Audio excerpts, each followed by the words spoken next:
abran el micrófono y pregunten. Me voy a quedar acá con la diapositiva y, y es más fácil si preguntan así con micrófono abierto. Bueno, en cuanto a transporte de epitelios, transporte transepitelial, tenemos que hacer un breve repaso antes de los transportes a través de la membrana, ¿sí? Es como que en crecimiento y desarrollo empezamos a ver algunas reglas de estos transportes a través de la membrana que esas reglas nos enseñan a aprender a jugar, a conocer el juego, las funciones, distintas funciones biológicas que van a acontecer en algunos órganos, tejidos, ¿sí? Células especiales y también, bueno, en los epitelios, ¿sí? Como casos particulares que vamos a ver principalmente acá sobre eh, epitelio de intestinos. Para hacer un repaso rapidito, orden de la célula con sus componentes de crecimiento y desarrollo, en donde teníamos, bueno, principalmente una membrana plasmática y teníamos un núcleo e un citoplasma donde estaban también todas las organelas, membranosas, no membranosas. Nos detenemos entonces en la membrana celular para ver particularmente, recordar cómo era la composición, en la que tenía principalmente fosfolípidos, una bicapa, ¿sí? Que tenía cierta fluidez, ¿sí? Un mosaico, un modelo de mosaico fluido, el que se enseña como mencionando que no tiene, que tiene cierta rigidez, pero tiene una fluidez en la que va a tener algunos movimientos, cambios de estructura, ¿sí? Renovación, y que se comporta entonces como si fuese un mosaico, pero con una fluidez. Y dentro de ella, en su composición, además de los fosfolípidos, también teníamos proteínas de membrana, ¿sí?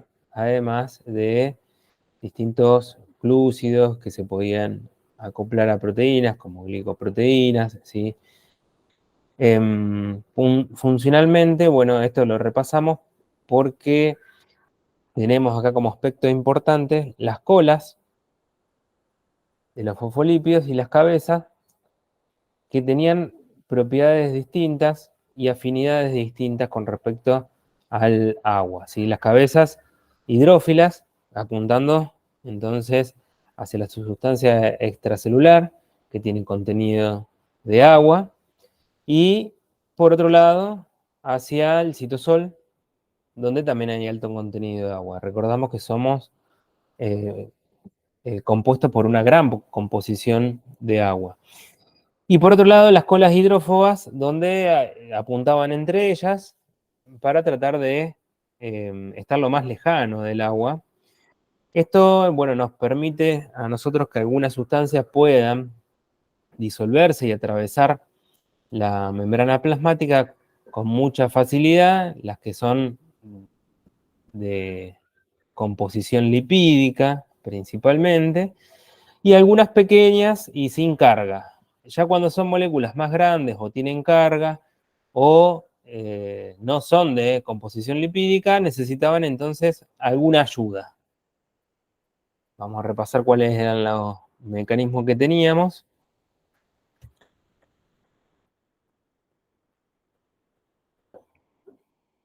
La que mencionábamos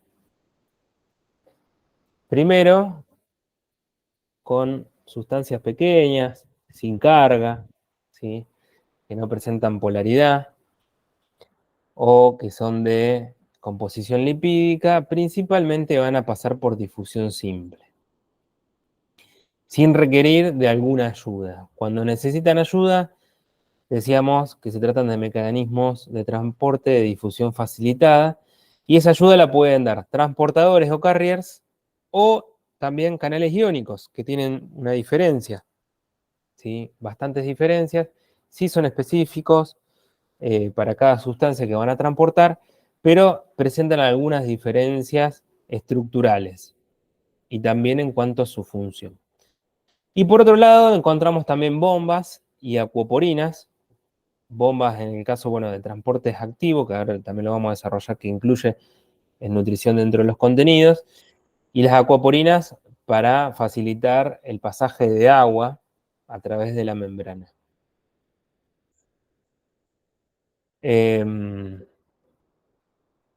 Para ver un poquito rápidamente alguna gráfica, teníamos sustancias que atraviesan por difusión simple, lo hacen, fíjense acá la flechita que estaría indicando el gradiente electroquímico, ¿sí? A favor del gradiente electroquímico, son transportes pasivos. ¿Sí? Cuando decimos gradiente electroquímico es del gradiente tanto eléctrico como químico, o cuando alguno de ellos hace que sea mayor y que de un lado hacia otro, ¿sí? Su gradiente, ¿sí? Por ejemplo, el sodio, que tiene carga positiva y el interior celular es ligeramente negativo, tiene entonces un gradiente eléctrico a favor y también químico, porque la concentración de sodio extracelular es mayor que la intracelular. Por lo tanto, tiene un gradiente electroquímico que favorece a que pase por difusión en un transporte pasivo, ¿sí? El sodio sería, en este caso, por difusión facilitada, por ejemplo, por canales, ¿sí? Específicos para sodio. Pero, por ejemplo, podemos pensar en el potasio, ¿sí? El potasio, ¿dónde está más concentrado? ¿Adentro o afuera de la célula? Adentro. Adentro de la célula. El potasio, entonces, por su gradiente químico, tiende a salir de la célula, pero por su gradiente eléctrico también tiene carga positiva. Y como el interior celular es ligeramente negativo, tiende entonces, por su carga positiva, su gradiente eléctrico, a quedarse dentro de la célula. Pero al sumar estas dos fuerzas, la que predomina va a ser la química, porque hay una gran diferencia de concentración y eso entonces hace que el gradiente electroquímico sea entonces hacia afuera de la célula. Y va a salir también de forma pasiva a través de canales iónicos. Por otro lado, otras sustancias más grandes, como por ejemplo glucosa, puede tener transportadores específicos, como por ejemplo el GLUT, que también van a favorecer, facilitar el transporte de glucosa a través de la membrana para poder hacer que ingrese o que egrese, según el caso, de qué célula estemos hablando, a favor de gradiente. Y por último, estaríamos pensando acá en las bombas, que van a estar realizando transporte de sustancias en contra del gradiente electroquímico y que van a requerir sí o sí energía, ¿sí? En este caso, por ejemplo, una bomba ATPasa, ¿sí? Que tiene, requiere la energía metabólica a través de la hidrólisis del ATP en ADP más fosfato. Ahí lo vamos a repasar después en los epitelios. Bueno, esto es un poco sencillito para ver las diferencias, ¿sí? Lo que podemos agregar es que qué tipo de proceso es desde el punto de vista termodinámico, que después también vamos a ver. Los mecanismos de difusión simple y facilitada son procesos espontáneos. Después vamos a agregarle que lo que sucede entonces con la energía libre va a ser una disminución de la energía libre. Y en el caso de las bombas, procesos no espontáneos, que va a haber un aumento de la energía libre, que en este caso la va a proveer el ATP. Desde el punto de vista energético, bueno, decíamos pasivo, pasivo, los dos primeros, y por último, las bombas activas. Cuando mencionamos entonces el transporte activo, esto es lo que sí agregamos en nutrición, es que vamos a diferenciar, ¿no?, en la clasificación a los transportes activos en primarios y secundarios. Los primarios son los que están acoplados al proceso de una reacción química exergónica, como la hidrólisis que le contaba antes del ATP. Puntualmente es la bomba, ¿sí?, que se comporta como una enzima. Por eso es, por ejemplo, la bomba sodio-potasio ATPasa, ¿sí? Entonces, puntualmente está acoplada la bomba a la hidrólisis del ATP en ese lugar, ¿sí? Está acoplada. Entonces, eso le permite hacer un transporte de sustancias en contra de sus gradientes. Pero también tenemos otro tipo de transportes activos que son los secundarios, que en este caso no van a estar acoplados a la hidrólisis del ATP, sino que van a estar acoplados al flujo de otros solutos a favor del gradiente que creó la bomba y que lo va a aprovechar. Es como decir, ¿qué hace la bomba sodio-potasio ATPasa, este primario? ¿Cómo funciona? ¿Qué hace con el sodio y qué hace con el potasio?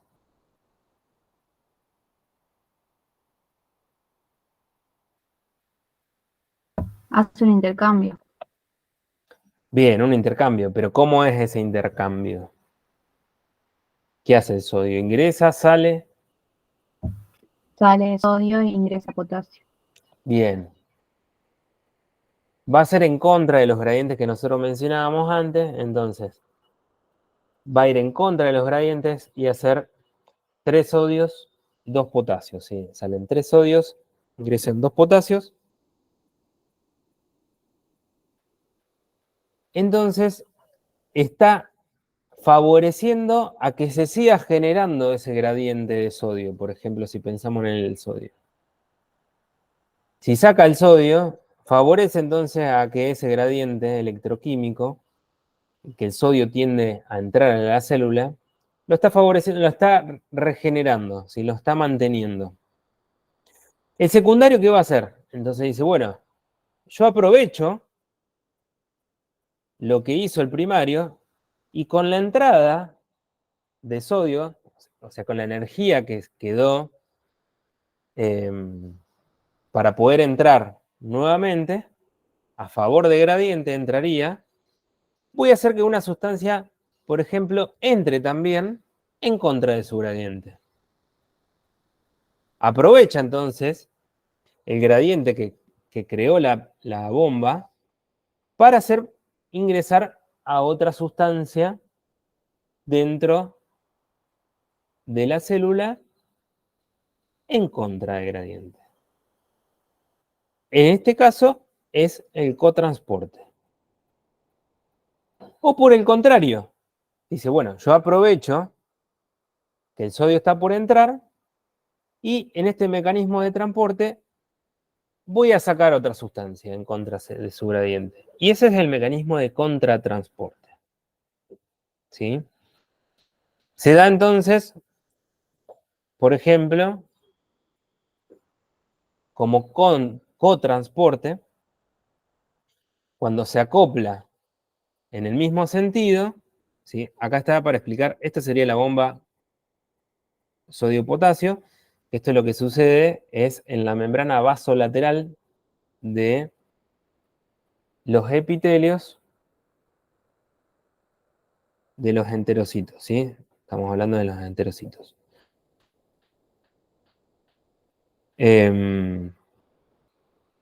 No, perdón. Este caso sería en otro lugar, sí, probablemente sea de riñón, no importa, bueno, el ejemplo, si no es cómo funciona, sí.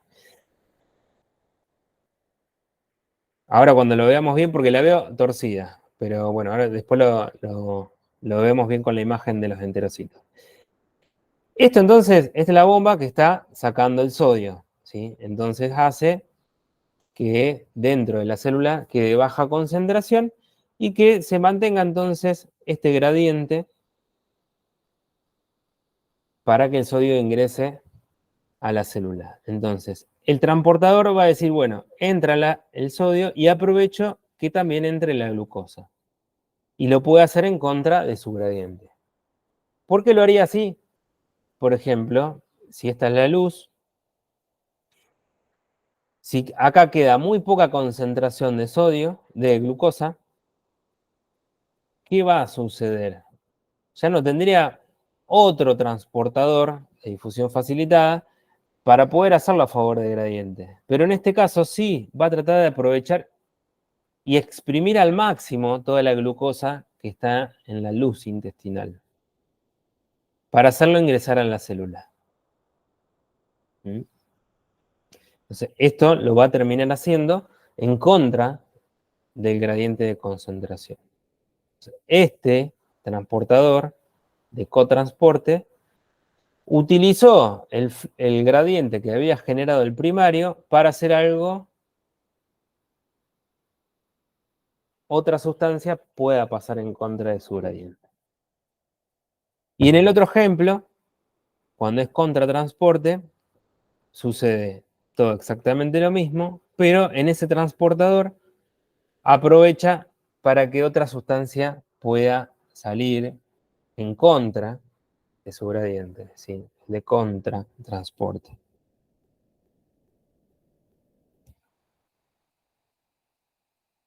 Vamos ya a lo específico, el transporte a través de membranas epiteliales.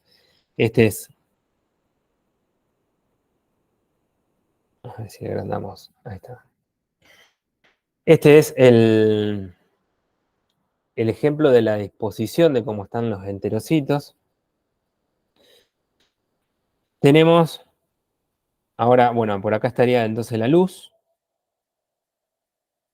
la membrana apical y acá la membrana vasolateral. ¿Esto se ve el cursor cuando yo el cursor del mouse? Sí, Sí, se ve. Ah, bien. Bien. Tenemos entonces esta disposición que en los epitelios es algo fascinante porque genera verdaderamente lo que hace es darle una polaridad a las a, a esta estructura, ¿sí? Hace un verdadero tabique. Hace un verdadero tabique en el que químicamente es distinto lo que los transportadores que están en la membrana apical, en la membrana vasolateral, y también va a ser distinta la composición de los fluidos que van a estar a su alrededor, ¿sí? Va a haber una gran diferencia entre lo que está de este lado, o sea, en la luz, lo que está dentro de la célula, y lo que va a estar acá, en la membrana vasolateral, va a generar dos compartimentos distintos. Y toda esta disposición también lo hace formar como una barrera. Fíjense que están todas las células una al lado de la otra y tienen algunas uniones que a veces son más estrechas y fuertes y otras veces son más débiles, ¿sí? Y más estiradas, más lejanas. Entonces, esto le puede permitir en que también puede hacer que pasen algunas sustancias o que se generen mayores diferencias, paso de esas sustancias y solamente pasen algunas, ¿sí? Acá los mecanismos que tenemos como transporte a través de las membranas de los epitelios, tenemos por ejemplo la ruta paracelular, la primera que menciona, cuando pasa completamente por el costado, por las uniones, ¿sí? Por ejemplo, lo puede hacer el agua, vamos a explicarlo ahora. También la ruta transcelular, ¿sí? Que va a pasar entonces de la luz al interior y del interior hacia la membrana vasolateral o basal hacia luego los vasos. Y después tenemos acá específicamente que muestran lo que hablábamos antes. Por ejemplo, estos son mecanismos de cotransporte. Si es cotransporte, es un transporte activo secundario. ¿Dónde está el primario? Está de este lado, en la membrana vasolateral. Fíjense que el sodio que está dentro de la célula va a tender a sacarlo y acá va a haber una gran concentración de sodio y a su vez el potasio que está haciendo que entre vuelve a salir porque tiene mayor facilidad, tiene mayor permeabilidad para poder salir de forma pasiva, debido a que acá también va a haber, por ejemplo, cloruros, puede haber bicarbonatos y sustancias, iones con carga negativa. Entonces, se empieza a aumentar acá una presión, ¿sí? Decimos presión osmótica, que lo van a ver ustedes en más detenimiento el año que viene, pero esto hace que pueda pasar entonces el agua, ¿sí? Por osmosis, entonces que el agua que está en la luz pueda atravesar y que luego pueda ser absorbida también, favorece. Bueno, volvemos. Teníamos entonces acá el primario y secundario acá como ejemplo aprovecha entonces el sodio, lo que generó el primario, para ingresar y en el mismo transportador dice, bueno, hacemos entrar también a la glucosa para aprovechar al máximo y que no quede absolutamente nada de glucosa en la luz del intestino, porque hemos evolucionado para aprovechar, intentar aprovechar al máximo la energía, ¿sí? Venimos de evolución donde no había abundancia de energía de alimentos, ¿sí? De recursos alimenticios. Por lo tanto, fuimos intentando aprovechar todo lo máximo posible. Y por otro lado, también acá otro nutriente. Lo mismo con el caso de los aminoácidos, ¿sí? Estos dos, entonces, como mecanismo de transporte activo secundario, cotransporte. Fíjense que acá aparecen, por ejemplo, ven acá para el caso de los aminoácidos y en el caso de las glucosas, que acá puede haber, por ejemplo, ¿qué tipo de transportador para la glucosa? GLUT2. Bien, vamos a tener entonces GLUT, va a ser mecanismo, si vamos a los aspectos físicos, va a ser un mecanismo de transporte de difusión facilitada, ¿sí? A través de carriers, ¿sí? Transportadores específicos como por ejemplo GLUT. Lo mismo sucedería acá con los aminoácidos. ¿Y por qué lo va a poder hacer esto? Lo puede hacer porque es a favor del gradiente. Acá estaría entonces aumentando la concentración de glucosa, gracias a que estamos aprovechando todo. Cuando aumenta la concentración de glucosa, va a pasar entonces por difusión facilitada hacia la membrana vasolateral y hacia los vasos.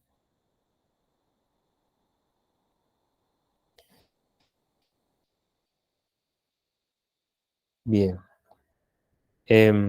¿Hasta ahí alguna pregunta? También, Profe, sí. entonces el transporte activo primario utiliza la energía del ATP para el transporte de un soluto en contra del gradiente y el secundario va a utilizar tanto el ATP y aparte el gradiente que creó el primario. El ATP, no, porque el ATP va a estar aprovechado acá. Este es el primario. Y acá va a estar la hidrólisis del ATP. El primario va acoplado a la hidrólisis del ATP. ¿Sí? Está acoplado a una reacción química exergónica que le aporte energía a esta bomba ahí inmediatamente. En este caso, el secundario va a aprovechar la energía que quedó acumulada en el gradiente, que en este caso es el de sodio, ¿sí? Que lo hizo el primario. Entonces, el sodio sí va a ingresar a favor del gradiente, pero la glucosa va a ingresar en contra de su gradiente, ¿sí? Entonces, en los dos casos son transportes activos, pero la diferencia está que en el secundario no existe la hidrólisis del ATP en ese transportador, sino que sucedió en otro lugar más lejano y aprovecha la energía que dejó acumulada la bomba en ese flujo y gradiente de iones, ¿sí? Gracias. No, de nada. ¿Alguna otra pregunta hasta ahí?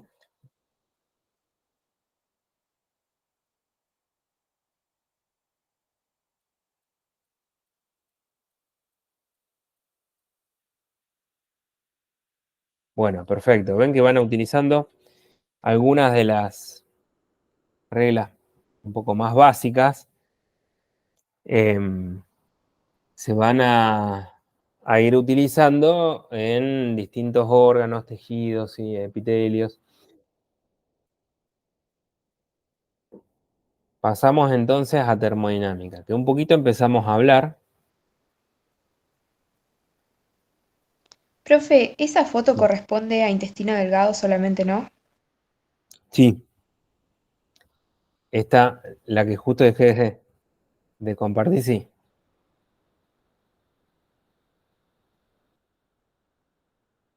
Después hay otros ejemplos que, por ejemplo, son similares en el riñón. Bueno, lo van a ver el año que viene, donde también pasaría lo mismo. Ahí decimos de reabsorción, ¿sí?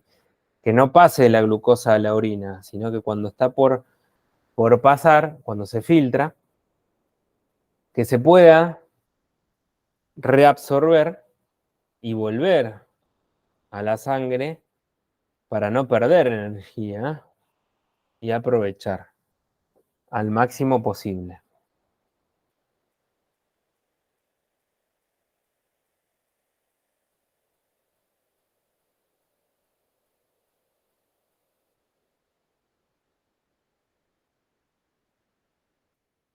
Bien. ¿Quieren preguntar algo más? Profe, una Sí. pregunta. En el paracelular, ¿no hace tantos transportes? Porque en el transcelular tendría que pasar primero por la membrana apical y después por la vasolateral. Y en el Claro, paracelular no. en el paracelular es paralelo. O sea, no ingresa a la célula. Entonces, directamente no hay transportadores, sino que aprovecha esas uniones para poder atravesar, ¿sí? Cuando quedan algunos espacios, lo hace. Por ejemplo, el que decíamos del agua, no necesita coaporinas, sino que va a aprovechar a filtrarse, a difundir por esas pequeñas uniones, gracias a que se generó una presión osmótica, ¿sí? Gracias, profe. No, de nada.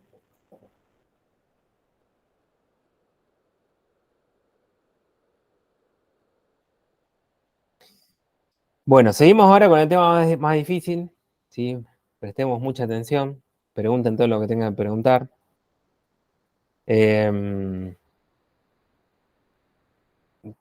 Porque entiendo que sí, es un repaso, pero bueno, también es un tema un poco complicado a veces. Bien, para empezar a hablar algo de termodinámica, bueno, primero entender que es una rama de la física que estudia las transformaciones energéticas que tienen lugar en algún sistema. Por otro lado, también nos permite predecir, si hacer un cálculo, si conocer la factibilidad de que un proceso sea espontáneo o no espontáneo, ¿sí?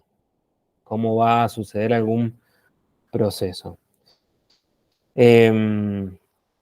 Para hablar de esto, bueno, ya tenemos ahí algunos conceptos claves, ¿sí? Como sistema, que ya lo vienen trabajando, energía, procesos. Vamos a ir viendo un poquito primero de energía, algún concepto un poco sencillo, no para memorizar, sino para tratar de relacionarlo e entender, en el que podamos tratar de hablar, entenderlo y poder hablarlo, y que nos ayude también a integrar otros contenidos de otras áreas o cátedras.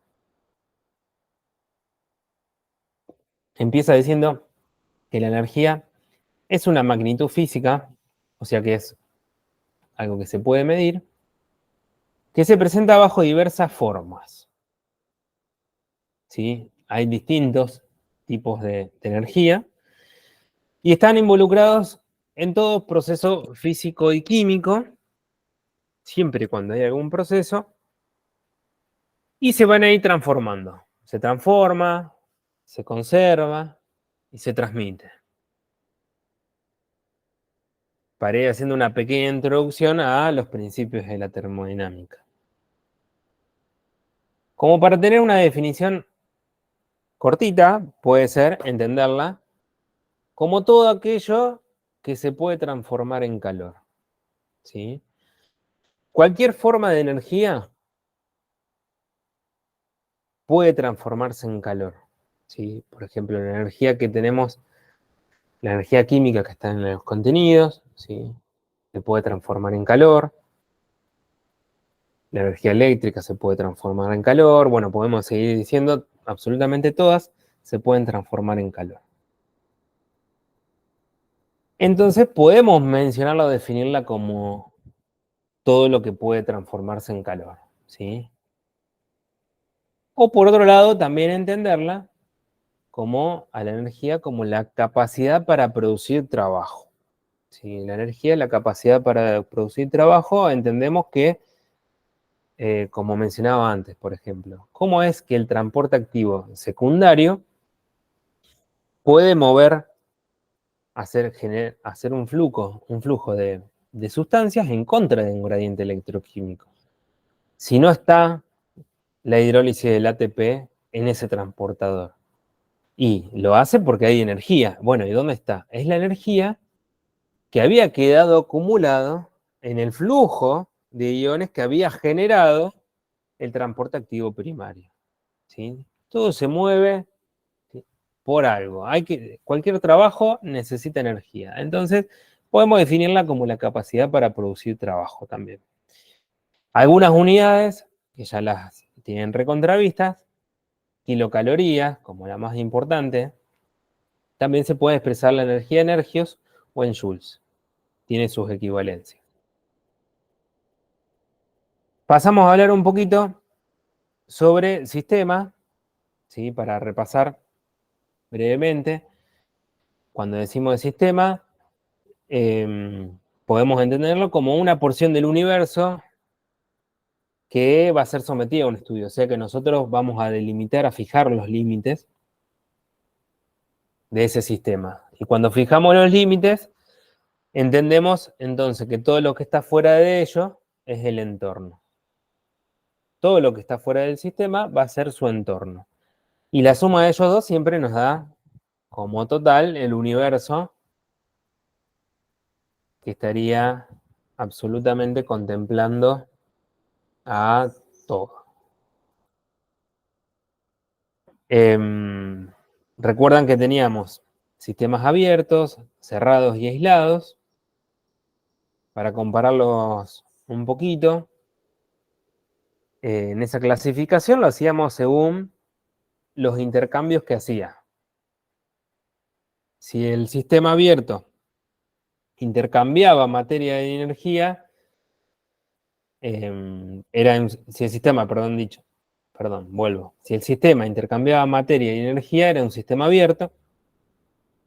Si ese sistema no intercambiaba materia con el entorno, pero sí energía, decíamos que era un sistema cerrado. Y por último, el que no intercambia ni materia ni energía es aislado, completamente aislado, como único ejemplo tendríamos teórico a un termo perfecto, que un termo que no, si le ponemos agua caliente y lo cerramos por completo bien herméticamente, el calor no disiparía, no se iría a su entorno, y que tampoco se escaparía ni vapor de agua, si no habría ningún tipo de intercambio. O poner también, como mencionábamos antes, el universo como sistema aislado. Por último, para empezar a hablar de aspectos de termodinámica, vamos a hacer una definición de proceso. Podemos decir que es todo aquello que ocurre en un sistema, y por el cual el sistema pasa de un estado inicial a un estado final. O sea que hay un cambio, ¿sí? Cuando mencionamos, bueno, de un sistema, ¿qué pasó con los reactivos? ¿Sí? ¿Qué producto final después tenemos? Entonces, ¿qué cambio hubo? ¿Qué proceso aconteció?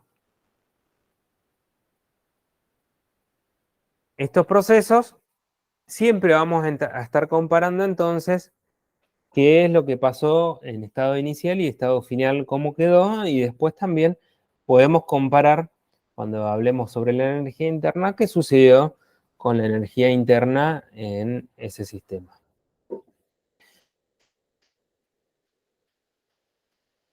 Bien, entendiendo estos tres conceptos, ya podemos empezar a hablar un poquito de la ley cero de la termodinámica, que el postulado más simple plantea que dos sistemas están en equilibrio térmico sí y solo si tienen la misma temperatura.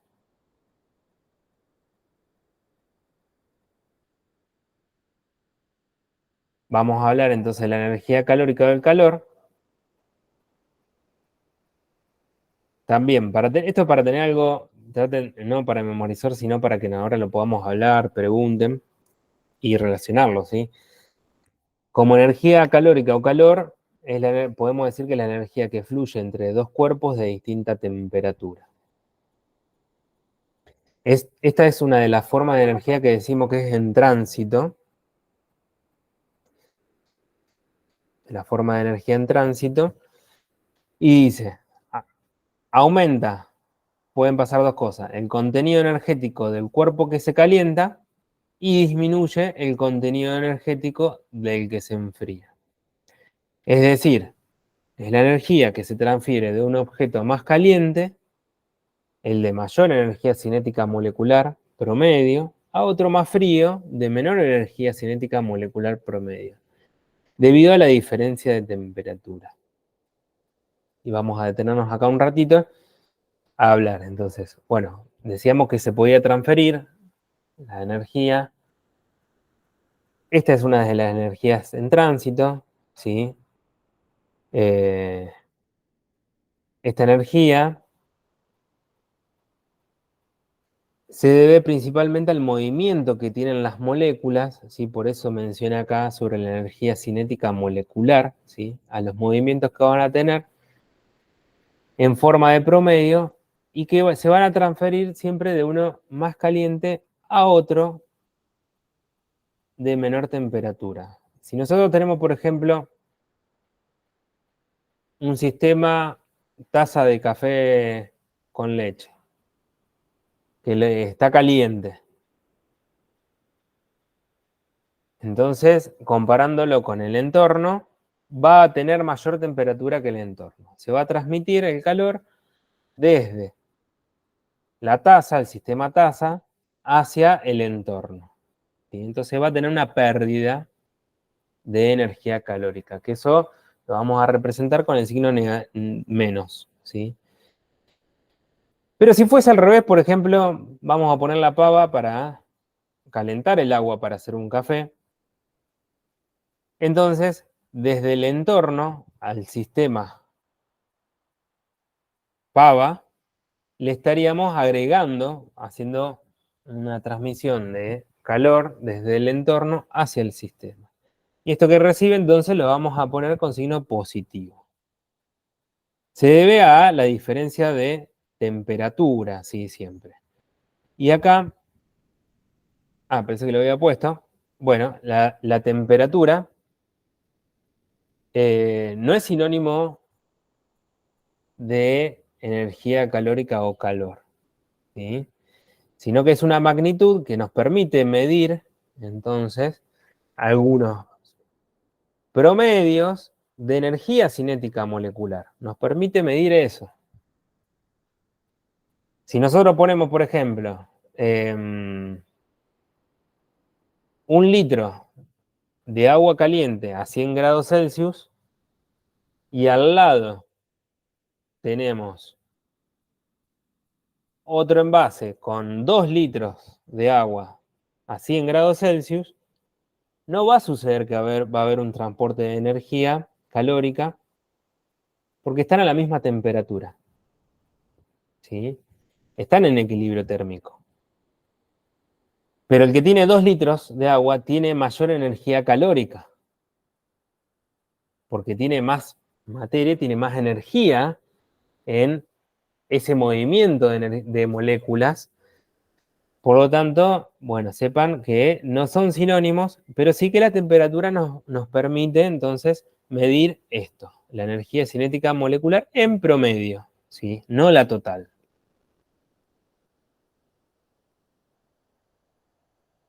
Bien, antes de pasar al primer principio, lo de la ley cero quedó claro, ¿sí? Es para empezar a hablar un poco sobre calor, la energía calórica, cómo va a influir en los sistemas, la tenemos que tener en cuenta, y continuar hablando con los otros principios.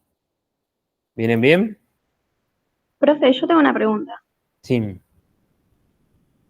¿Podría decirse que en el caso del objeto con mayor calor tendría un mayor movimiento de partículas en comparación con el otro, digo? Lo que tenemos que ver en sí no es el calor, sino el promedio de energía cinética molecular. Cuando nosotros decimos, ¿cómo lo habías dicho vos, perdón, de vuelta? Que si el objeto con mayor calor va a tener mayor movimiento de partículas.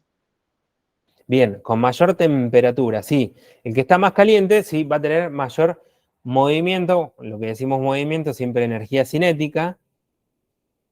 Y más que partícula, bueno, decimos en forma molecular, ¿sí?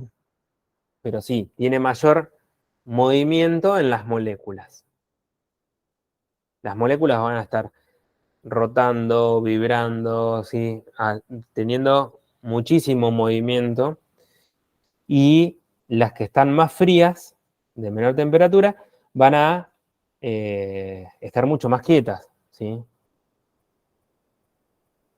Genial, gracias. Uh-huh. Para decirlo así sencillamente y rápido. No, de nada.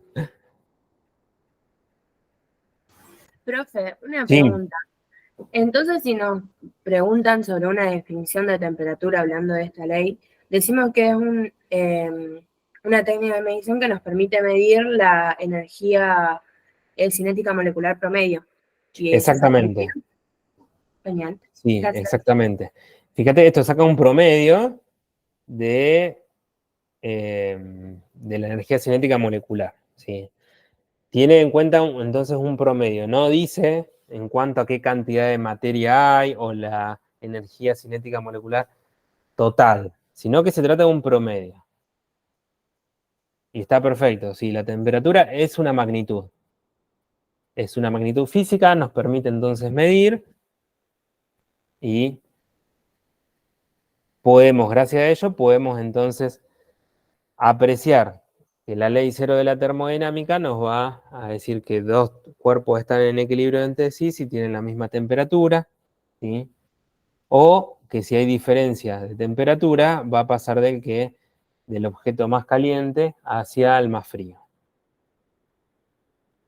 de mayor temperatura al de menor temperatura. En esto, bueno, tenemos también magnitudes, unidades, la que principalmente usamos nosotros es grados Celsius. También está grados Kelvin, Fahrenheit.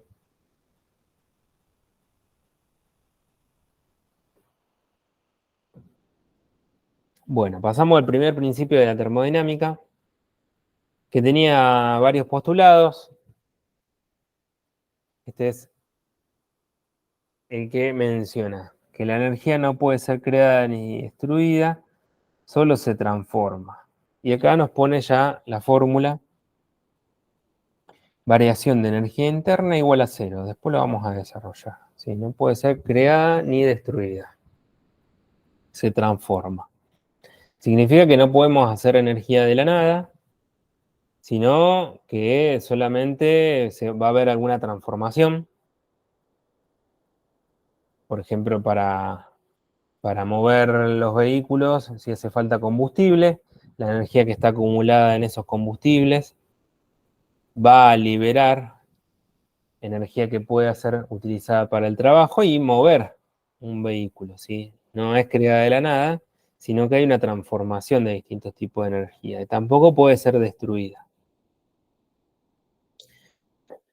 Por otro lado, también mencionaba que la energía interna del universo es constante, o sea que si nosotros tenemos que, de alguna forma podemos llegar a medir toda la energía que tiene el universo, siempre nos daría lo mismo, por más que pasen muchos procesos en el sistema universo, la energía se va a mantener constante porque solamente va a haber transformaciones energéticas en el universo.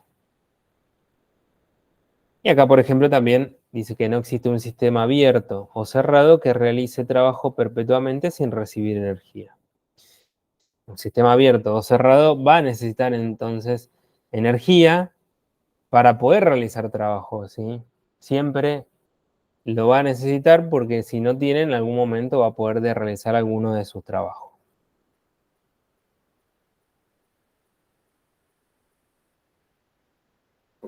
Bien, estos son los postulados. Vamos a ver un poquito sobre la energía interna para tener algunas cositas nada más. Si nosotros podemos llegar a medir todas las formas de energía que tiene un sistema, sabríamos entonces la cantidad de energía interna que tiene ese sistema. Para simplificarlo un poquito, podemos decir entonces que la energía total de un sistema va a ser igual a la sumatoria de la energía cinética molecular y la energía potencial molecular, ¿sí? En este caso, cuando lo vayamos a simplificar más, si estamos hablando de energía cinética molecular, entonces estamos hablando de energía del calor, y en este caso la potencial molecular podría ser toda la que se pueda generar del trabajo, ¿sí? La sumatoria de estas formas de energía nos da entonces la energía interna, ¿sí? Esa forma de energía interna es muy difícil de medir. Acá lo había puesto, que el valor, con toda la tecnología que hay hoy, es difícil que podamos tomar un sistema y medir toda la energía que hay dentro de un sistema, porque microscópicamente sí, es muy difícil.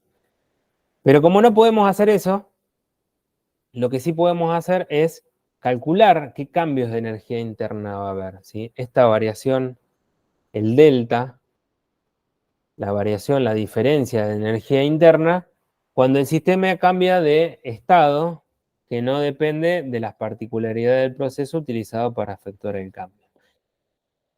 O sea, lo que vamos a comparar va a ser esta variación de energía interna, hacemos una resta. ¿Cómo quedó la energía interna en el sistema al final del proceso? Y la comparamos, la restamos con la energía inicial, ¿sí? Esto no es que nosotros decimos, bueno, la energía total que quedó al final y la energía total que había al principio. Porque es difícil medirlo, decíamos. Pero sí lo que podemos medir es qué cambio hubo, ¿sí? Si se agregó energía, si perdió energía, eso sí lo podemos llegar a medir. Por eso entonces sí tenemos esto que es la variación de la energía interna. Ese cambio sí lo podemos llegar a medir.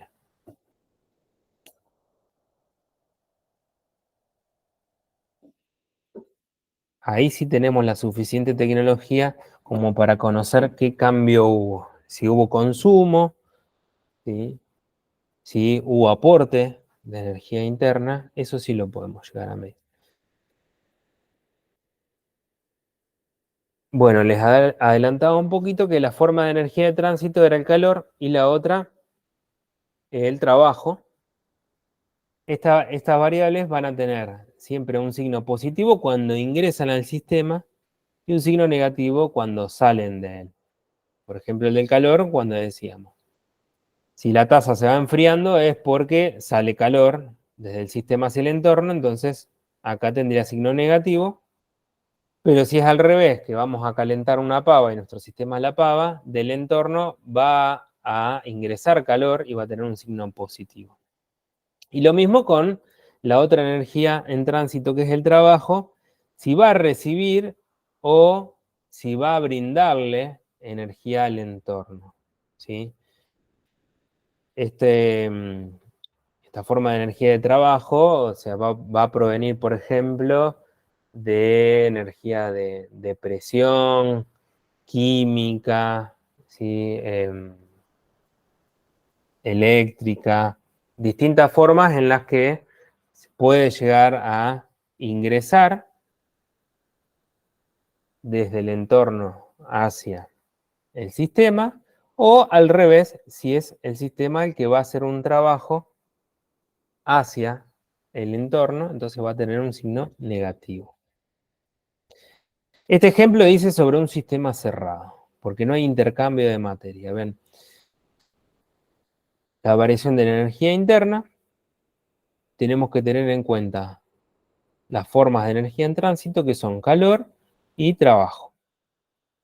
Cuando tenemos esto, entonces ya podemos conocer la variación de energía interna con un sistema cerrado, que solamente va a intercambiar energía y no materia.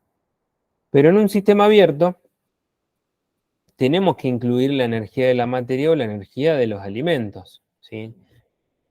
Para nosotros poder calcular la variación de la energía interna, vamos a tener que tener en cuenta qué pasó con el calor, qué pasó con el trabajo y qué pasó con la energía de los alimentos, o la energía química, o la energía de la materia. Porque en este caso sí, además de intercambiar energía con el entorno, podemos intercambiar materia. Acá para poner un ejemplo concreto que es ir yendo más hacia los aspectos de balances energético diario, como consumo energético, sí, interno, y un valor calor, un valor teórico para una persona, o real también puede llegar a ser. Si tenemos el signo negativo, ¿qué decíamos? Entonces el sistema se liberó calor hacia el entorno. Eso es algo que constantemente nosotros lo hacemos. Constantemente estamos generando calor con cada reacción metabólica. Si se acuerdan, bueno, como productos finales en todas las vías metabólicas, casi siempre tenemos como productos finales dióxido de carbono, agua, y hay que sumarle también calor.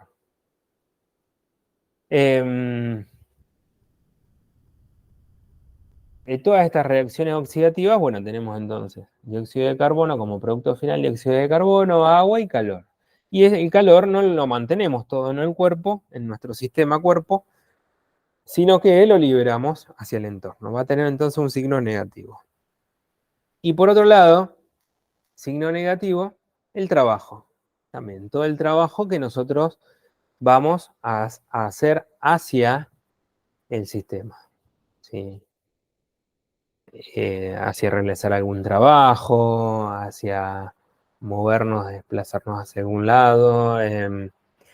Todo el trabajo que nosotros vayamos a hacer hacia el entorno, entonces va a tener un signo negativo. Y por otro lado, lo positivo sería lo que va a ingresar a través de la materia. Si nosotros estamos comparando acá lo que se liberó, ¿sí?, o consumió, comparando con lo que ingresó a través de la energía de los alimentos, podemos llegar a tener este ejemplo en el caso que da un equilibrio cuando la variación de energía interna dio cero, porque es lo mismo.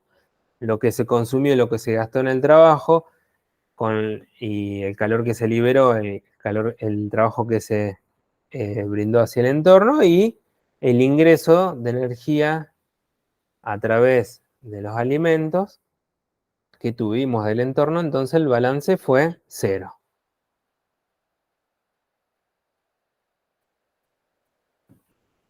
Para poner un número sería, no sé, alguien que requiera 2000 kilocalorías, el ejemplo que está en la información nutricional de los alimentos, en que mucho se basa en la dieta, 2000 kilocalorías para realizar su trabajo, el metabolismo basal, ¿sí? Actividad física, o sea, para todo su valor, calor el teórico total, imaginémonos de 2000 kilocalorías y que también ingresaron a través de los alimentos 2000 kilocalorías. Entonces en ese caso nos da cero. Podemos pensar también, si no, al revés. A otros ejemplos, digo, no al revés.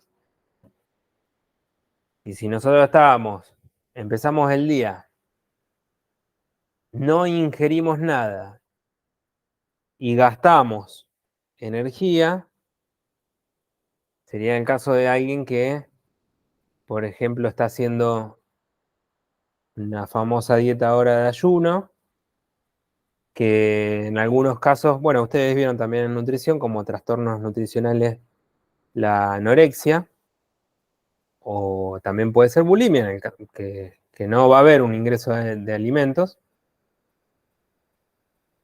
Y fue todo entonces consumo negativo, la variación de energía interna, entonces va a dar negativa, porque vamos a estar comparando cómo estuvo al final ese sistema con su energía y cómo estaba al principio del día. Al principio del día tenía determinada cantidad de energía. Después fue trabajando, fue liberando calor al entorno, ¿sí? Por lo tanto, al final del día, si no consumió nada, es menor a cero, le ponemos acá. O si tenemos los valores de kilocaloría, como decíamos antes, con el valor teórico total, podemos también calcularlo en kilocalorías. En el extremo, ese sería el caso de que no ingirió nada. Pero puede ser que haya ingerido, pero no haya sido suficiente.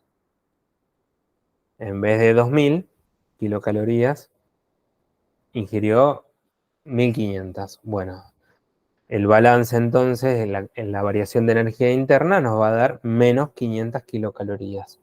¿Sí? Para simplificarlo, acá ustedes lo van a encontrar, variación de energía interna menor a cero. Tiene un valor negativo. Y por otro lado, ahora sí vamos al otro ejemplo, el caso que tuvo consumo de alimentos en donde la energía que consumió, que ingirió, fue mayor a todo lo que fue perdiendo, liberando hacia el ambiente, hacia el entorno. Por lo tanto, entonces acá va a hacer la variación de energía interna va a ser mayor a cero. ¿Cómo estaba al inicio del día? Y al final del día en ese balance, bueno, tuvo una acumulación. Estamos hablando acá todavía del primer principio de la termodinámica, ¿sí? Las transformaciones, la energía no se crea ni se destruye, solo se transforma, ¿sí? Estamos relacionándolo con los aspectos de la primera ley.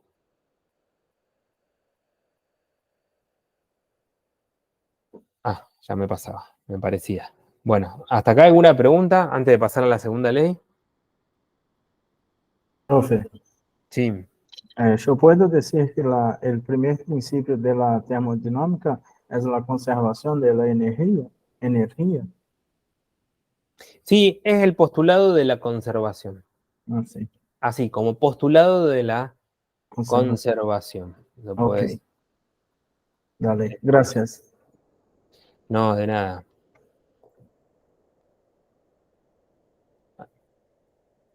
¿Alguna otra pregunta? Yo lo he visto como conservación en algunos casos. Nosotros más que nada como permanencia, ¿sí? No recuerdo bien dónde lo he visto así de conservación. Sí, en biofísica, más como postulado de permanencia, así como que permanece, se transforma, no, no va a haber una pérdida, sino una permanencia. Pero sí, cualquiera de las dos estaría bien. Alguien quizá más puntual te pueda decir, pero yo lo he visto así de las dos formas. En biofísica te digo más así como postulado de permanencia. Yo pregunto porque yo leí que es la ley de la conservación, por eso que Sí, pregunto. sí, por eso también, de las dos formas. Sí, no está mal No, no decir así. estaría, Dale, dale, para gracias. mí por lo menos no. Gracias, profe. No, de nada. Profe, Sí, perdóname mi ignorancia, te consulto. Siempre que yo fuera a definir la primera ley, yo tengo que mencionar un ejemplo, por ejemplo, para un sistema abierto y para uno cerrado, o no, puedo no ver hace, no, general. no hace falta, en realidad. Bueno, primero y todos ignoramos algo, así que está bien. No hay que disculparse por eso. Y segundo, no hace falta. Estos son solo ejemplos como para poder relacionarlos un poco. En que vos lo empiezas a escribir, no haría falta. Sí, quizá puede hacer una pregunta después. Che, mirá, estamos hablando de la primera ley de Escudero, ¿sí? Estamos hablando a ver sobre un balance energético, si hay una dieta que es suficiente, hipocalórica, hipercalórica, normocalórica. ¿Con qué ley de la termodinámica lo relacionás? Y se relaciona con la primera, con la transformación en energía, entonces podemos comparar entonces las energías en tránsito, el calor, el trabajo y el ingreso de energía a través de los alimentos. Y podemos entonces conocer la variación de energía interna en ese sistema. Y cómo fue la variación de energía interna.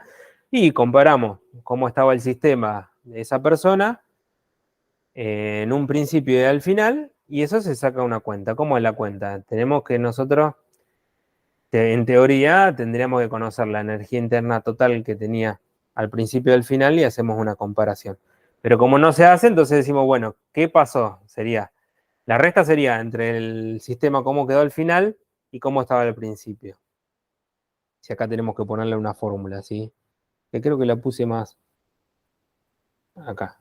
La energía final menos la energía inicial. Luego acá antes de los procesos y después de todos los procesos. Y como no se puede medir, pero nosotros sí podemos medir los cambios que sucedieron. ¿Y cómo podemos medir? Y, por ejemplo, esto nosotros lo podemos llegar a medir. ¿Qué gastos hubo?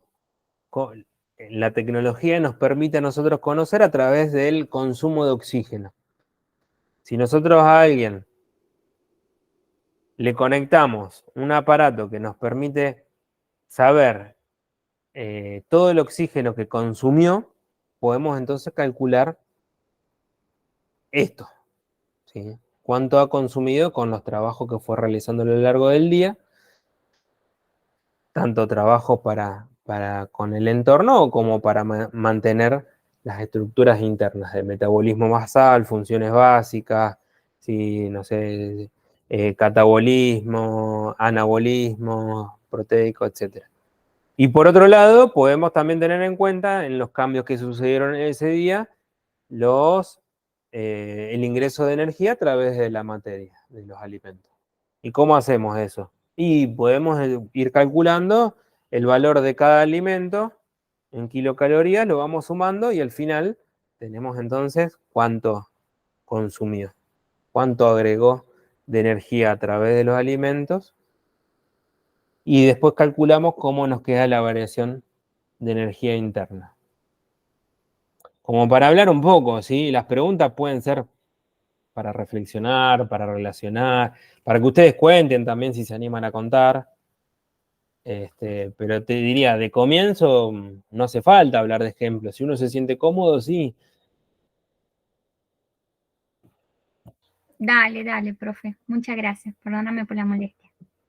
Pero de vuelta no hay que disculpar nada.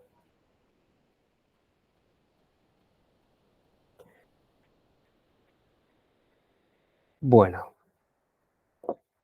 ¿Algo más?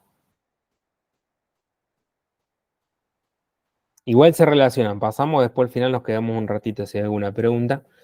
Vamos al segundo principio de la termodinámica, en el que, como preguntaba el compañero antes, le podríamos decir postulado de evolución. También lo pueden encontrar en algunos apuntes de física, por ejemplo, como postulados de evolución.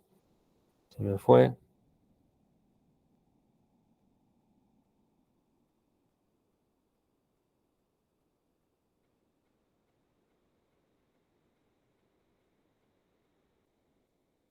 Segundo principio de la termodinámica dice, por ejemplo, que en un sistema aislado solo pueden ocurrir procesos espontáneos que van acompañados de un aumento de entropía. Esto tenemos que saber definirlo. La entropía, que se representa así, como una S, del universo, siempre crece con cada proceso que se produce en él. ¿Sí? Entonces volvemos a lo mismo. El primer principio decía que solamente ocurrían transformaciones, no se crea ni se destruye, ¿sí? Como postulado de permanencia o conservación. Y como principio postulado de evolución, ¿sí? ¿Cómo va a evolucionar?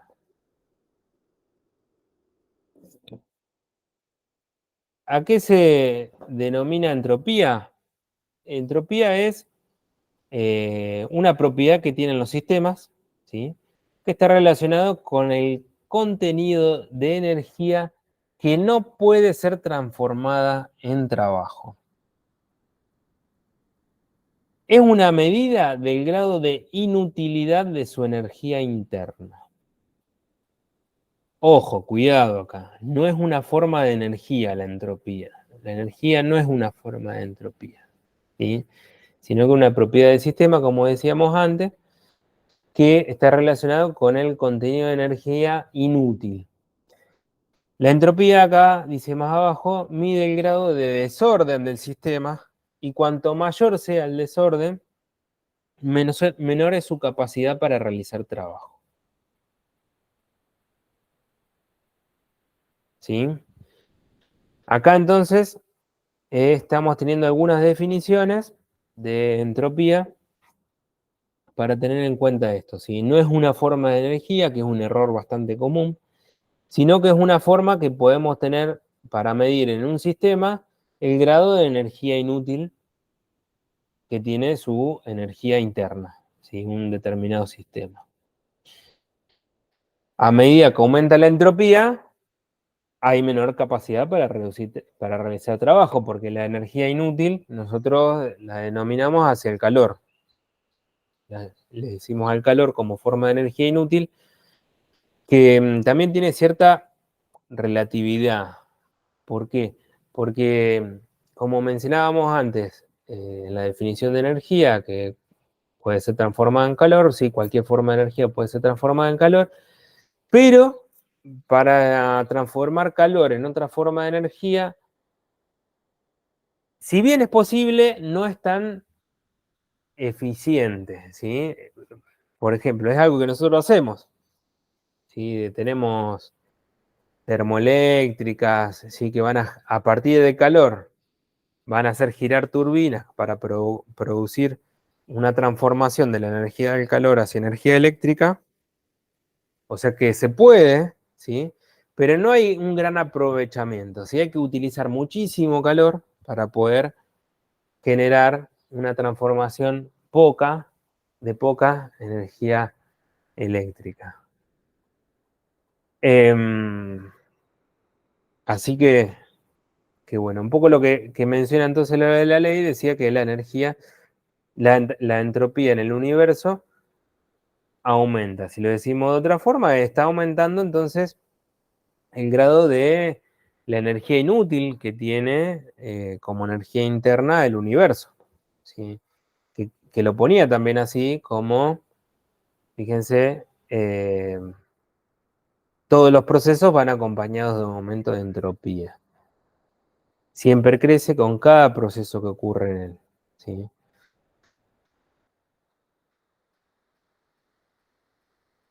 Creo que sí, ahora vamos a hablar un poco de eso, de cómo es que ocurre, cómo es que hay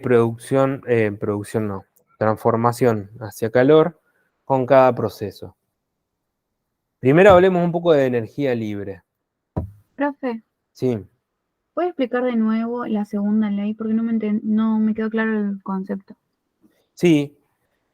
Este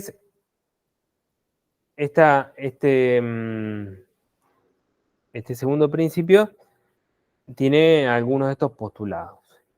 Y uno dice, en un sistema aislado, ¿cuál es el sistema aislado?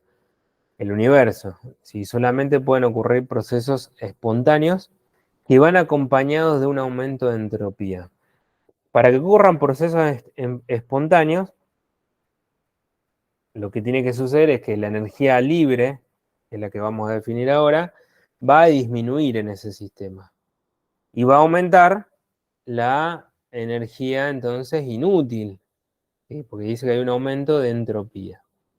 Parece que no son sinónimos, sí que va a ir aumentando el grado de la poca capacidad va a disminuir la capacidad para generar trabajo.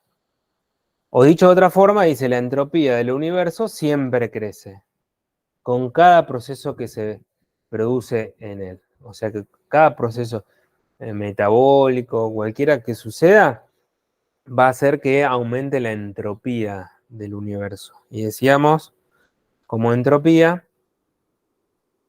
que es una propiedad del sistema. O sea, que una propiedad que tiene el sistema, universo, que está relacionado con la energía que no puede ser transformada en trabajo. O sea, está relacionado con la energía inútil, con el calor. ¿Y la segunda ley solo aplica para sistemas aislados? Claro, aplica para sistemas aislados. Esto es lo que dice así en estos postulados, ¿sí? Pero nos sirve a nosotros para entender en estos postulados qué es lo que sucede con las reacciones metabólicas, con todos los procesos metabólicos o con los distintos procesos que van a suceder. Porque siempre van a ir acompañados de un aumento de la entropía. ¿Por qué? Dice, vamos a ver acá en energía libre. La energía libre es una variable de estado. Es una variable de estado de la energía útil que contiene el sistema. La energía libre mide la energía que está disponible para realizar trabajo, ¿sí? Toda la que está disponible para realizar trabajo. Y acá está la relación. Siempre que ocurre un proceso, hay transformación de energía útil en energía inútil. O sea, va a haber una transformación de energía útil hacia trabajo realizado que se hace, porque la energía útil está disponible para realizar trabajo, pero también al mismo tiempo hay transformación en energía inútil, o sea, en el calor. Por ejemplo, esto es lo que sucede cuando nosotros ingerimos alimentos. y vamos a ir utilizando la energía que tiene. Por ejemplo, de cualquier alimento, para poner un porcentaje, nada más es estimativo esto, va a tener cierta cantidad de energía química en las moléculas complejas, ¿sí? Van a ser polisacáridos, ¿sí? Proteínas, vamos a tener moléculas complejas, ¿sí? Y en esa, si tenemos en cuenta toda la energía química que tienen, cuando vamos a ir digiriéndolas para que pasen a moléculas más simples y las podamos absorber, en esos procesos, fíjense que más de la mitad de la energía que teníamos al principio se disipa como calor, ¿sí? Ya va a haber distintos procesos metabólicos, ¿sí? La acción de las enzimas, ¿sí? La secreción de distintos fluidos, la motilidad gastrointestinal. Bueno, empezamos a hacer que mucha de esa energía, cuando vamos a tratar de hacer esas moléculas más simples para poder absorberlas y aprovechar su energía, ya una gran parte hay una pérdida hacia calor, ¿sí? De esto que quedó, de energía libre del ATP, podemos llegar a decir, ya, o sea, estamos pasando acá hasta la síntesis, o sea, la oxidación, por ejemplo, de glucosa, ¿sí? Ya hay energía libre del ATP. Fíjate que yo te decía que en las reacciones oxidativas tenés como productos finales siempre dióxido de carbono, agua y calor, ¿sí? Entre ellas acá está también, todo lo que hicimos. Quedó esto en el ATP. Y del ATP, cuando nosotros hacemos la hidrólisis del ATP, vamos a tener una parte de la energía que se va a liberar como calor para un trabajo interno y otra parte hacia trabajo, el trabajo propiamente dicho, ¿sí? Imagínate que el SATP, no sé, iba a ser para la bomba sodio-potasio. Bueno, en estos procesos de mecanismo de transporte también se va a liberar más calor todavía. Con cada proceso que va ocurriendo, va a haber transformación de esa energía libre en una energía inútil que es el calor, ¿sí? La energía libre es la que está disponible para realizar trabajo, pero en cada proceso va a ocurrir transformación hacia energía inútil, el calor, ¿sí? Y acá es lo que te decía antes del postulado, de que con cada proceso va a ir aumentando la entropía del universo, ¿sí? Con cada proceso, y claro, porque va aumentando la energía inútil y indirectamente podemos entonces nosotros medir que tiene relación con la medición, la entropía es con la medición de la energía que no va a estar disponible para realizar trabajo. O sea que con todos los procesos que van pasando, ocurriendo, cada vez va a haber menor disponibilidad de energía útil.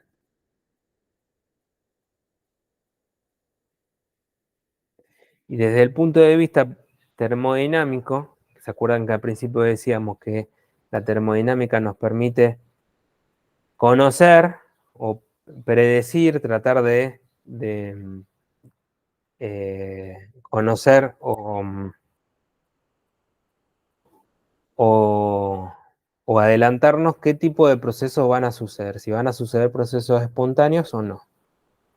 Acá, para compararlos brevemente, los procesos espontáneos, los que suceden espontáneamente, siempre ocurren con una disminución de la energía libre, ¿sí?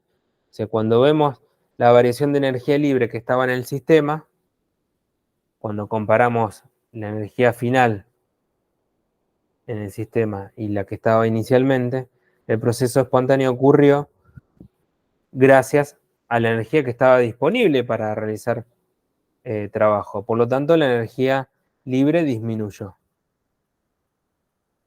Le decimos que es menor a cero en esa variación de energía interna. No significa que el sistema se queda con energía libre menos, con signo menos, sino que es la variación. Acuérdense que esto es cuando comparamos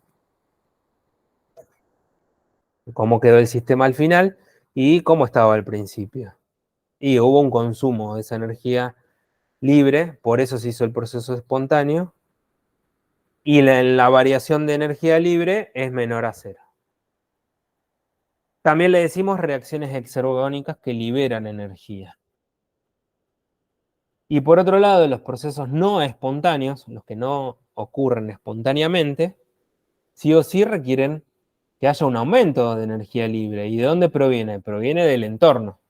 O, por ejemplo, en el caso de las bombas, cuando decíamos es un proceso no espontáneo que el sodio vaya desde el interior hacia el exterior celular en contra del gradiente electroquímico. No sucede espontáneamente. Tiene que haber alguien que le aporte energía. Va a haber un aumento de la energía libre en el sistema que lo va a proveer el ATP. Entonces, cuando comparamos, finalmente, ¿qué pasó? Y hubo un agregado de energía libre, por lo tanto, la variación de energía libre va a ser mayor a cero. Cuando nosotros comparamos, vemos cómo quedó la energía al final y cómo estaba al principio. Hubo mayor, se quedó mayor a cero. En ese cambio, variación de energía libre, hubo una variación con signo positivo, pero tuvo que proveerse desde el entorno. También le decimos reacciones endergónicas que requieren energía, ¿sí? Estos son como sinónimos.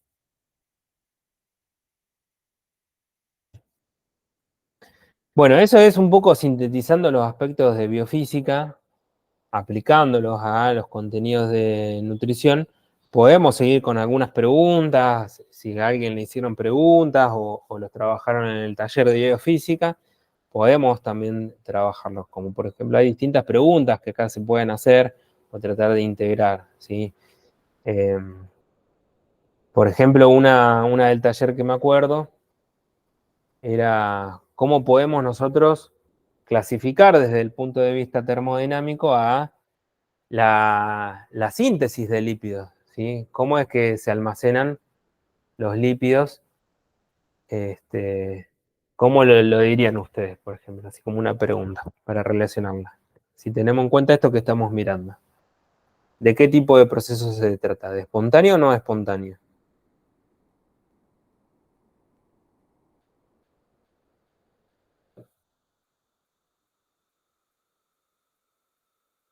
¿No es espontáneo? Claro. No espontáneo. No espontáneo. Vamos a nosotros. Espontáneamente, ¿qué sucedería? Que consumamos la energía que estaba acumulada, pero para generarlo y armar más tejido adiposo, no va a suceder espontáneamente. Tiene que haber Digamos que entonces un agregado de energía, o sea, tiene que ser una reacción endergónica para que haya una síntesis de lípido, ¿sí?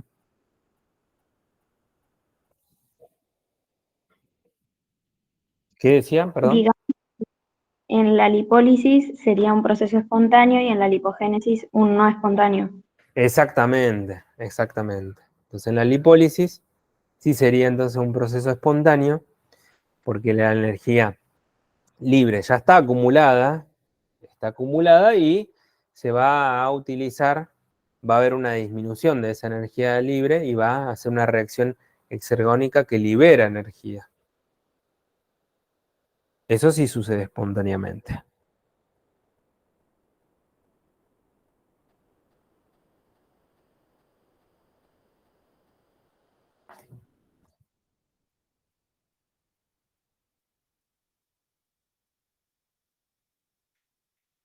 Bien, ¿alguna otra pregunta o algo para Profe, yo tengo una pregunta. Sí, Es sobre estado estacionario y estado de equilibrio. sí. ¿Cuál sería o sea, estado estacionario es cuando sus variables se mantienen constantes sin variación en relación al tiempo. El estado estacionario, cuando las variables se mantienen constantes, ¿cómo me dijiste? Las variables se mantienen constantes sin variación en relación al tiempo. No tiene que ver en realidad con esta parte con el tiempo. El estado estacionario en el que estamos nosotros, ¿sí? Las variables se mantienen constantes, o sea, estas diferencias que nosotros tenemos de gradientes, ¿sí? Se van a mantener constantes, porque tanto lo que ingresa como lo que egresa se va a mantener igual, ¿sí? El sodio que ingresa por difusión facilitada va a ser después lo mismo que va a salir por bombas, ¿sí? Ese flujo balance neto casi siempre se compensa y es cero, pero va a ser con aporte de energía, ¿sí? Por parte del entorno. Entonces, en el estado estacionario, las variables se mantienen constantes, pero hay aporte de energía del entorno, ¿sí? En el otro caso, en el estado de equilibrio, ahí sí, el sistema va a tener también variables constantes a lo largo del tiempo sin aporte de energía desde el entorno. ¿Sí? Va a ser cuando ya alcancen un equilibrio, tanto sus gradientes electroquímicos. ¿Sí? Y bueno, cuando alcanzan eso, en realidad que ya hay muerte celular, ¿sí? Estamos hablando de un equilibrio en el que no hay aporte de energía en eso. Esa es la principal diferencia. En el estado de equilibrio se van a mantener constantes sin el aporte de energía externa porque ya van a haber alcanzado su equilibrio. Eso no sucede en lo nuestro. Necesitamos que constantemente haya energía proveniente del entorno. Entonces los procesos son en estado estacionario. No sé si lo entendí todavía. Claro, nosotros estamos en estado estacionario porque todos los procesos que suceden hacen a mantener las variables, pero con aporte de energía, ¿sí? Y el aporte de energía proviene desde el entorno. Ah, ahora sí entendí. Las variables sí se van a mantener constantes, pero, o sea, se va a mantener constante que hay más sodio, mayor concentración de sodio fuera de la célula que dentro de la célula. Eso se va a mantener constante, pero con aporte de energía, como para citar un ejemplo. Claro, gracias. No, de nada. Profe, una pregunta. Sí. ¿Cómo podríamos aplicar la segunda ley en los seres vivos? Porque, por ejemplo, la primera, bueno, la podíamos asociar con la primera ley de Escudero, pero la segunda, No, justamente lo que estábamos haciendo recién, sí. Van a suceder procesos espontáneos y no espontáneos también. ¿Cuáles van a ser entender cuáles son los procesos espontáneos, ¿sí? ¿Qué va a suceder con la energía útil? ¿Qué variación vamos a tener? ¿Por qué necesitamos también para los procesos no espontáneos que haya un aumento de energía libre proveniente del entorno?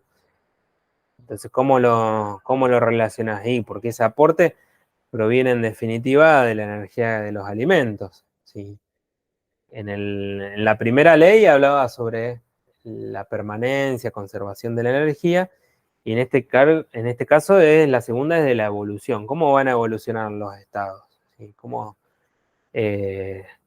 En este caso, si nosotros entendemos que con cada proceso que nosotros tenemos en nuestro organismo y trabajo que realizamos, va a haber transformaciones hacia energía inútil.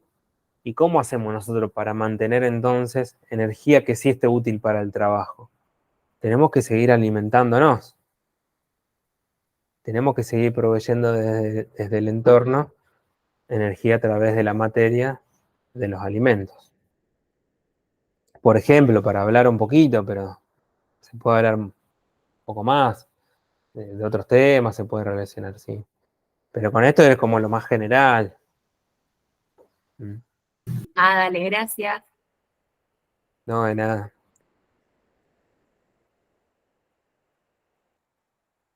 Por ejemplo, volviendo al tema de los mecanismos de transporte, los que son por difusión facilitada van a estar de este lado.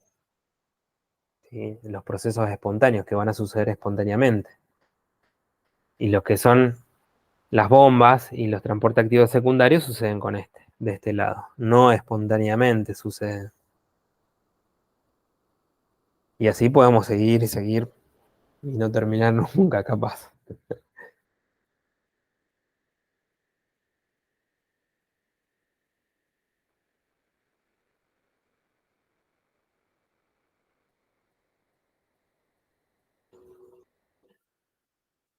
Bueno, hasta ahí les digo, sí, por ahí los aspectos de biofísica que más aplicamos, puede ser que haya quedado un poquito algo por fuera, pero de lo más general me parece que pudimos charlar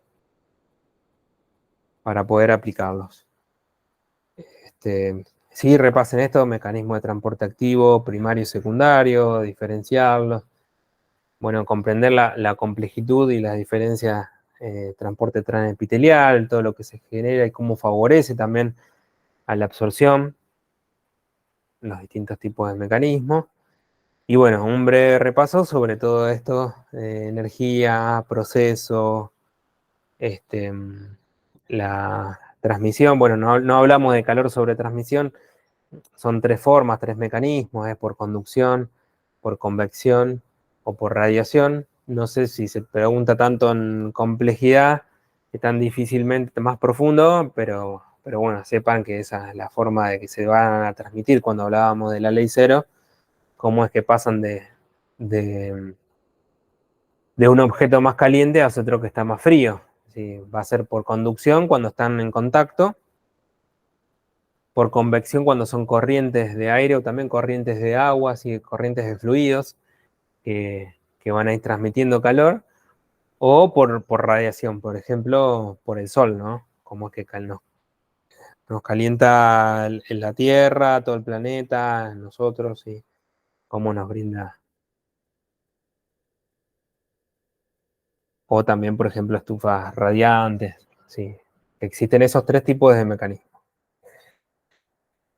Y bueno, y relacionar esto, hablar un poquito, saber sobre los principios de la termodinámica y poder relacionar algunos aspectos como fuimos haciendo, ¿sí? Con aspectos fisiológicos, ¿sí? O más relacionándolo con las leyes de Escudero, con los aspectos nutritivos, dieta, ejercicio, valor, calor teórico total, real, ¿sí? Para ir relacionándolo con algunos de los temas que van viendo, que ya han visto. Así que bueno, si tienen alguna preguntita, me quedo un ratito más. Y si no, bueno, ya finalizamos. Gracias, profe. Chao, profe. Chao, profe, gracias. Bueno, éxitos. Profe. Gracias.